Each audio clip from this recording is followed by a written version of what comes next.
Do you feel like nothing seems to be working for you? I mean, no matter how many times you put goals to paper and you do everything that all these motivational speakers talk about and different successful people talk about in their podcast interviews and different forms of interviews, it just never seems to be going right for you. Well, in this video, I want to explain why that's actually a good thing for you and why that could actually benefit you in the long run to eventually obtaining and getting towards those things that you aspire to the most. I really want to start with a video that it was back in university. I was playing football at the time, and at the end of the year, after each year, you always meet up with the coach and you do an evaluation, probably like a 30-minute meeting, maybe a bit longer if needed. And the coach brought me into the room. He said, Furman, you're doing really well. We like where you're headed. You contributed a lot this year in terms of your play and what you did, not even on the field, but off the field too. And it was a very light conversation at first. And, every time I go into these meetings, I always want to ask a couple of questions. And this year and this time around, there was something that I was prohibiting myself from doing because I was fearful of what the outcome could potentially be. So in football, for those who play, who don't, if you have an understanding about one-on-ones in anything, whether it's basketball, football, soccer, I mean, the worst thing is humiliation, right? Like getting embarrassed, especially in front of your teammates, especially in front of the people who are behind you, because, no matter what, as long if your teammates, like people are gunning for your spot. So any opportunity they could see as weakness or vulnerability, like they want you to exploit yourself, right? So that they have the opportunity to show who they are. So every practice we would have one-on-ones, every single practice that season. And I asked my coach, I said, Coach, I know I'm doing well and everything like that, but one thing that I hold myself back from and I noticed was, when we do one-on-ones, and I'm not gonna lie, I'm fearful. Like I'm scared to like jump in and get a lot of reps. Like, we have very talented receivers. I mean, like we were the top defense at the time when I was playing in our conference and maybe top 5 in Canada. But I was very fearful of this, and I was a starter. I was a high contributor to the defensive side of the ball for my position. And I said, Coach, like, I'm just scared of taking the L. And he smiled, he laughed. And me and my coach, we got along very well. But essentially what he had told me was, you got to stop looking at L's as losses and look at them as lessons. And the more times and opportunity you give yourself to learn from these lessons, the better off you're going to be as a player. And that's essentially what separates the small amount of people who make it to the professionals versus the average person who just comes to college and then goes into a career afterwards. And I never really heard that concept. I mean, I was probably only like 19, 20, and maybe some of you have heard that concept, but it blew my mind. Like literally in that moment, I was like, it changed my perspective of what an L really was. And I've always carried that on in life, period. Like, I've been an entrepreneur. I've tried to do it coming out of school for a couple of years. Failed. Like numerous things failed. Like honestly, like numerous things. I can't even count at this point. But again, I always looked at them as an opportunity to grow in self-development. And I also looked at them as lessons that I would need to apply later on once I did find my thing, the thing that would make me successful, how I've always planned to be. And again, it's disappointing because at first, because again, like when we go back to goal setting or stuff like that, you have an expectation, like you want to accomplish the goals in a certain timeline. When I remember when I was younger, I wanted to be the athlete of the year in high school. The first year around, I played 2 high-level sports. I wasn't the athlete of the year to a guy that only played 1 sport. But the next year, it carried a fire and desire in me, which then propelled me to do even more than I was doing before, training harder, playing even at a higher level for both sports, and making sure that, it was going to be known that definitively I was the athlete of the year. And that's what ended up happening. So again, it's these things that we must learn. But in this video, really, what I really wanted to share was the 5 levels of failure that are going to get you to success faster, whether it's your goals, whether it's the vision board, whatever it might be. If you can get to the 5th level, or at least get to the 3rd level of the 5 different levels and tiers that I'm going to be talking about, you are going to exponentially, you are going to exceed anything that you ever thought of or imagined of by even just putting it on paper and reading maybe affirmations or, you know, your goals or anything like that. So again, this is what I wanted to get into this video. And, you know, just starting off, going back to my story, you know, the first level is ability. I mean, 100% of people have the ability to do anything, really and truly, right? The ability to fail. Now, what does that look like? Well, I had the ability to fail. I knew that, you know, going in and going, you know, basically taking more reps at the thing I was fearful of, I had that ability. I knew like I was supposed to do that. And it's something maybe you know you're supposed to do, but you don't fully engage in, you don't fully want to do, which again prevents you and holds you back from really getting over the hump that most people let block them, similar to the concept I was talking about in the other video with the pike. Now, the second level is your willingness. So again, like this is kind of built up, you know, you want to, and I would say only about 20% of people actually get here. 80% stay in the ability phase. Only 20% of people actually get to the willingness.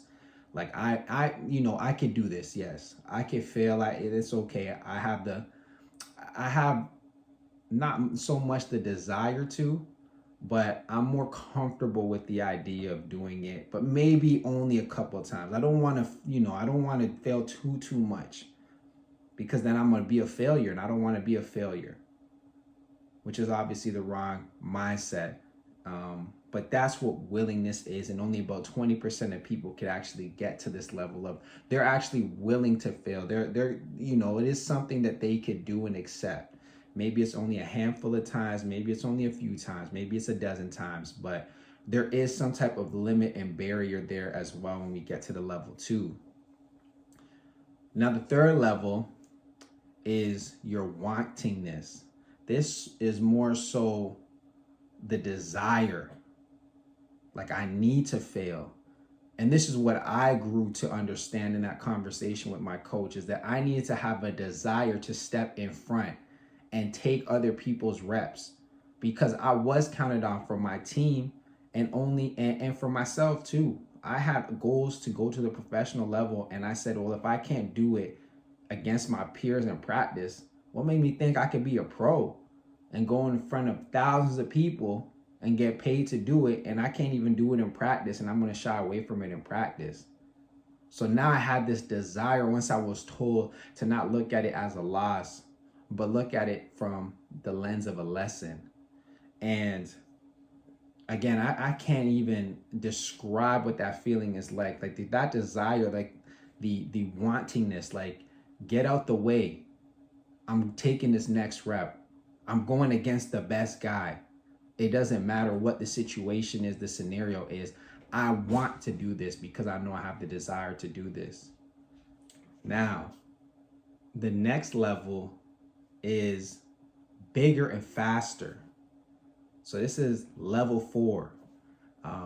You want to be failing bigger and faster. So once you've gotten comfortable, once you've got over what 80% of people do, and then you've moved past the 20% of people, more so this is a group of 20%, right? You haven't moved past them, but some of them will go on to the next stage.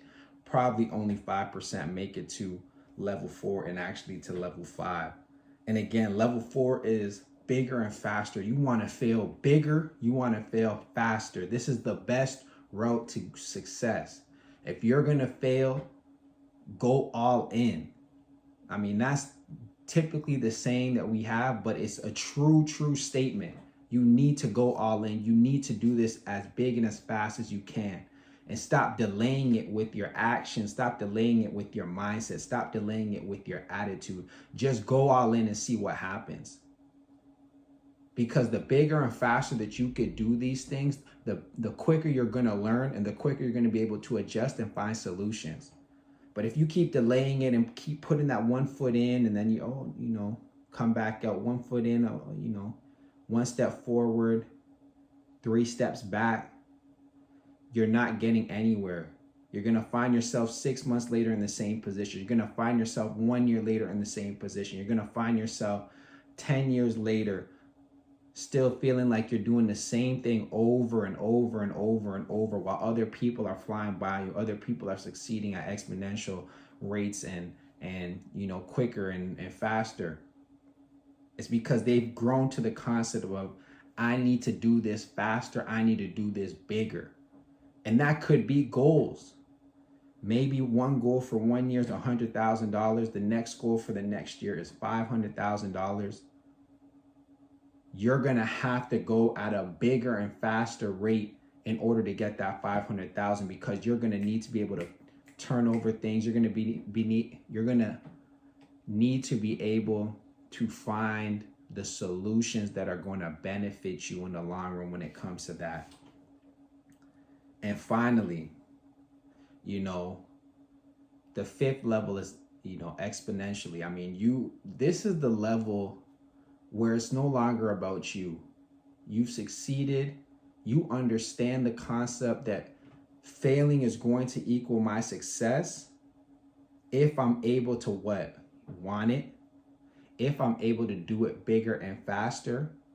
And now exponentially is not only yourself, but you're encouraging other people as well to fail with you, to understand that failure is okay. And that's essentially where my coach was at. He was at the level 5, where he was encouraging me. He said, Nathaniel, if you want to be great, if you want to be the best player in the league, you're going to have to take those reps. He was pushing me. He said, you're going to have to take those reps. You're going to have to learn those lessons. You're going to have to get, into film study. Break yourself down. Watch yourself. What kind of steps are you taking incorrectly? Where are your eyes at? Where are these different mechanics and different techniques and skills and stuff like that? You're going to have to break those things down. You're going to have to look at yourself in the mirror and say, how bad do you really want this? Because if you want it bad, you're going to take people's reps. You're going to allow that fear to become something that helps you be the best player that you could ever expect to be. And right now, you are a pretty good player to great player. But if you want to take that next level of you're in a separate tier, a separate bucket than these guys, this is what's necessary to do. And that's what we must do. Once we understand these concepts, and not only understand them, but you want to be applying these concepts. You want to be showing people the journey.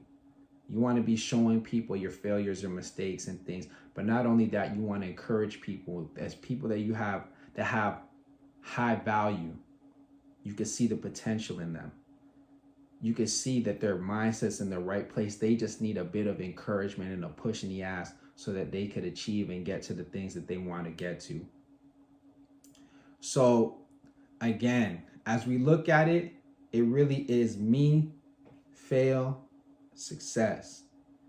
And if we could break the barrier, if we could get past the 100% of people, if we could get past, let's say, the 15% of people, then that leaves us in the tier of the 5%ers. And we know that, the most affluential, the most rich, and it doesn't have to be just money, but definitely money provides stability. It provides you the leisure to do what you want to do. So people who say money is not everything, well, that's bullshit, because at the end of the day, if you didn't have to pay bills or have to worry about bills for the rest of your life, you would definitely be happier and doing a lot more things that you want to do versus what you don't want to do. So yes, financially, that's the goals that we're trying to achieve here, but it could be applied, like I said, to anything. I use the story of football. I use, the athlete of the year, entrepreneurship, just a whole bevy of things that I've experienced in my life to understand that You got to go through these things. You got to go through the shit. My dad just told me the other day, if you want to make $1 million, you got to go through 1,000,000 problems, you know? And that's just a metaphor. That's just a concept, but it's real shit, because at the end of the day, no one just hands you $1 million. And the people who opt to make $1 million, they had to go through some turbulence like you wouldn't believe. Most of them failed, not only failed, but went to rock bottom. They hit rock bottom and got their ass back up and challenged themselves to get better, to be better, and to do better, and to figure it out and find solutions. And that's what you're forcing yourself to do, because that's what winners do. At the end of the day, winners, we're always going to find solutions. There's nothing when I was a kid, I was always curious. I never used a manual, and I always figured it out. And that's really what it takes to be a winner. You're always going to find a way. Floyd Mayweather says, I always find a way. I always find a way. That's what winners do. We always find a way no matter what. So I wanted to leave you guys with that. I hope that helps you. Please like, comment, and subscribe to the video. Let's start sharing the content now. Appreciate you guys checking in, man. And I hope this one, again, helps you guys with your journeys. Let me know in the comments if this does help you with your mindset shift. And yeah, man, good luck to all of you. I'll see you in the next video, God willing. All right, peace.